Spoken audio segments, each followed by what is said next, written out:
Moving on to, as we mentioned, some of the carrier obligations, some of the state disclosures, compensation.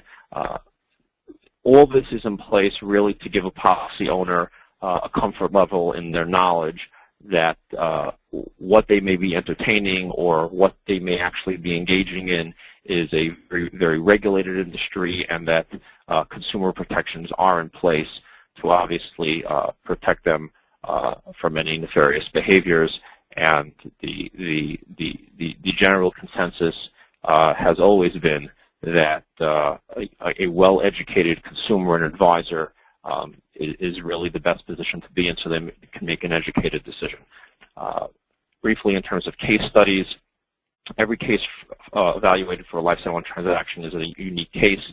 All policies do not generate an offer. That's a very, very important piece of the puzzle. They don't all generate an offer. However, there is no obligation in any way, shape, or form for having a policy evaluated, and being knowledgeable in terms of the monetary ability of the policy is what the industry is all about.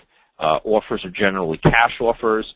There are certain opportunities where retained death benefit offers are available, and that is a situation where an offer is presented in terms of retained death benefit. A fund or provider will take over the premium obligations on the policy, and when the policy matures, a portion of the death benefit would go to the beneficiary that has been directed by the seller, and the bulk of the death benefit will go to the fund that purchased the policy. In terms of case studies, there was an 85-year-old female recent case study, a policy face amount of $6.5 million with a zero cash surrender value. We procured for that client $860,000. In that case, it was a challenging case. The policy owner really had no interest in keeping the policy. They were having difficulty in the market in terms of finding an opportunity. They were led to us, and we were able to come up with a good solution for them. Case number 2, a 74-year-old male. There was a total of $3 million of insurance, $1 million and $2 million with cash surrender value as well as zero.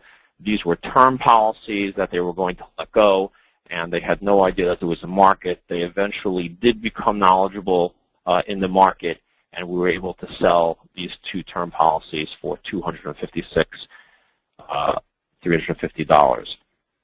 An 86-year-old female with a $500,000 policy that was sold for $150,000 to a client.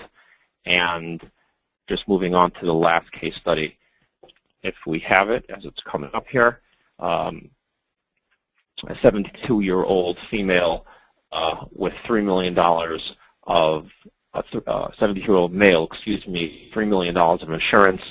Again, $1 million and a $2 million policy. This was an interesting scenario with a client that was not cash strapped, and there was no real need to sell the policy. The coverage just simply was no longer needed. The client, the best option for this client was to accept a $900,000 amount of retained death benefit, where the fund continues to make the premium payments, and they will share in the death benefit when the policy matures.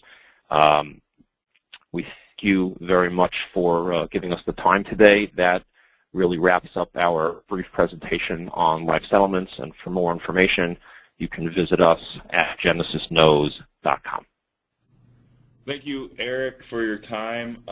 We at BAM Risk Management are thrilled to have you as one of our strategic partners, you, Genesis Asset Advisors, Merritt Mamroth, as well as part of your team in St. Louis.